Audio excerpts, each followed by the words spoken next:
కొల్లాయిడ్స్ టాపిక్లో dispersed phase మరియు dispersed మీడియంల మధ్య కన్ఫ్యూజ్ అవుతున్నారా? అయితే ఈ సింపుల్ ట్రిక్ మీకోసమే. షార్ట్కట్గా గుర్తుపెట్టుకోండి. ఫేజ్ అంటే ఫ్లోటింగ్ పార్టికల్స్, తక్కువగా ఉండి కరిగే కణాలు.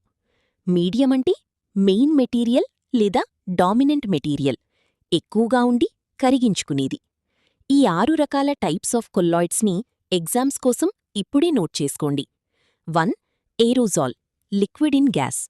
ఇందులో డిస్పర్స్డ్ ఫేజ్ వచ్చి లిక్విడ్ డ్రాప్లెట్స్, డిస్పర్స్డ్ మీడియం వచ్చి గ్యాస్. ఉదాహరణకు ఫాగ్, క్లౌడ్స్ మరియు mist. 2. Aerosol, solid in gas. ఇందులో ఫేజ్ వచ్చి సాలిడ్ పార్టికల్స్, మీడియం వచ్చి గ్యాస్.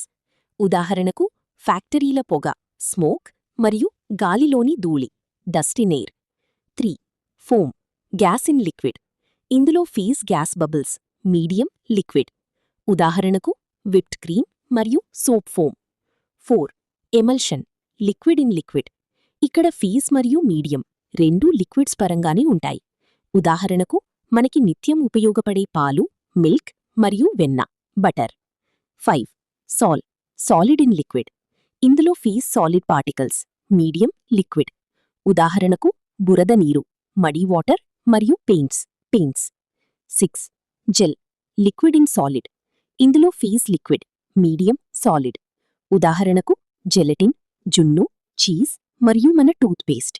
సింపుల్గా చెప్పాలంటే తక్కువగా ఉండే చుక్కలు, డాటెడ్ పార్టికల్స్, డీపీ. ఎక్కువగా ఉండే మెయిన్ మెటీరియల్,